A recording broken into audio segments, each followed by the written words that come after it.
Hey there, West Michigan. I'm meteorologist Samantha Jacks. Round 1 of 3 of snowfall is working throughout the area right now, but it's not going to remain as snow all day long. In fact, some areas are going to see much higher impacts than others. So let's delve into things. Your weather ball currently is blinking green, as we have no change foreseen in temperatures today, back into the mid-30s, but also additional rounds of rain and snow in sight. This is a look at Windmill Island throughout the morning hours. You'll notice the tree branch swaying there as winds continue to gust 25 to 35 miles per hour. And of course, snow coating the surfaces. We will continue on with consistent snowfall between around now and noon. And then that's when we start to see a change in precip type starting at 94 and then continuing to filter up to the 96 corridor. Current visibility, we're sitting at around 1 mile to 2 miles visibility, so not too bad, but when the winds gust, we are going to see brief pockets of reduced visibility, and we're already pretty breezy. That low pressure system not here quite yet, and once it's actually sitting over the state of Michigan later on this evening and into early tomorrow morning, that's when I anticipate the strongest winds. Right now, mainly sustained out of the east, but gusting 25 miles per hour, sustained at about 15 miles per hour. 35 to even 40 mile per hour wind gusts, though, can be anticipated later on tonight and into early tomorrow morning. Then that low pressure system departs the region. We'll start to see some lake effect snow at that time. Calmer winds settle into place by Friday afternoon and evening. This is our satellite and radar. It's 8 o'clock in the morning right now. We are going to continue to fuel this with more and more moisture. So even when we have the brief breaks in snowfall, it will be short-lived, because look at this picture. This is a really dynamic low pressure system that continues to spin off to the south and west of us. That's going to drive towards Grand Rapids in the coming hours and continue to pull this Gulf moisture up along with it. That Gulf moisture not only is very rich, but it also is warm, which is why we are going to see that switch in precip type as it moves through. But this system has a lot going for it. It's got winter storm warnings all along the way, and then winter weather advisories for us here in West Michigan. Now, those advisories expire at different times, and the reason for that is because we do have a change in precip type. So let's track things out for you. This is giving that little pockets of breaks in the snowfall. This is noon today, arriving to the I-94 corridor. So Kalamazoo, at this point in time, your alerts are going to drop off. That's because impacts are going to be much lower once you switch to rainfall. We continue to see that moisture fuel into the 96 corridor by around 4 p.m. It will be here a little bit earlier than that, but a full transition at that point by 4 o'clock this afternoon. Notice our northern counties, though, still hanging on to snowfall at this point in time. This is why you, one, have the highest snowfall totals anticipated and also are going to see the greatest impacts and the longest lived winter weather advisory until 10 a.m. on your Wednesday morning. The system eventually arrives over Michigan and then exits the area as we head into the overnight hours tonight into tomorrow morning. We drive down some lake enhancement behind it. This is also when we see the strongest winds come early tomorrow morning. I want you to be mindful of these temperatures, though. This is 7 a.m. tomorrow morning for your morning commute.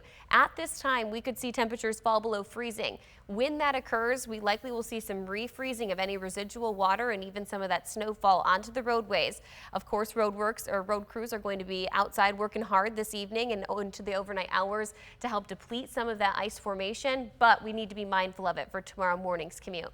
All right, here's our snowfall totals. Now, these snowfall totals kind of need to be taken with some flexibility for two reasons. Where that rain-snow line sets up is going to be critical, and also what rainfall does come down is likely going to eat away at a lot of the snow that does make it to the surface.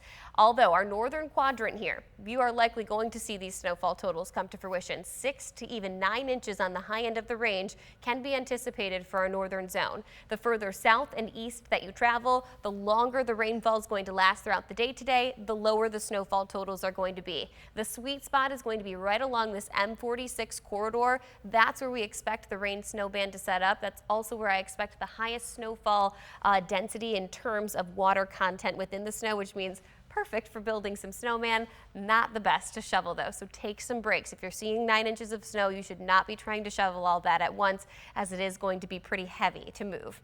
Now, this is not our only system that works through this week. We also have another low pressure system that drives through Wednesday night and into Thursday morning. This system does not impress me very much. It's going to pass through relatively quickly, bringing us a nice blanket of snowfall come early Thursday morning, a couple of inches at best, and then it sweeps on out of here as we track into Thursday afternoon and evening. As for Friday's system, this one has my attention. In fact, this is likely going to be the strongest system we have seen in quite a while here in West Michigan. And for one main reason, look at the snowfall extent. This is not concentrated in one community. This is the entire state of Michigan, from the Upper Peninsula throughout the Lower Peninsula, seeing this widespread dense blanket of snow. We still have that rain line similar to today's system, but this time around it stays to the south of Michigan, and I don't really see much wobble in our models in terms of where the storm is tracking. Behind the system itself too is going to drag down a much cooler Arctic-like air, which will drive multiple days of lake effect snow and much cooler temperatures. So what snow does come down is going to stick to surfaces. Now these numbers are going to change, but they kind of just give you that roundabout idea. As for your Wednesday and into Thursday, again, we've got those minor amounts of snow with that quick second system that moves through. Friday and into Saturday's snowfall totals, though, are going to be impressive. In fact, this model run could be underestimating the snow that we see. A lot of snow is going to come down because we're also going to see the lake effect system move in behind it. 25 inches of snow in the 10-day forecast. That's quite a lot. Much more than we've seen all season long. The rest of your 13 on your side 10-day forecast showing off those temperatures ticking down throughout the 10-day period. Overnight lows falling into the low teens, afternoon highs only making it into the 20s. A vast difference from what we've experienced so far this season. Thanks for joining me today on 13 Plus. Of course, there are going to be changes and adjustments made to this 10-day forecast, so continue to check in with us. Until then, Chief Meteorologist George Lessons will be back later on tonight.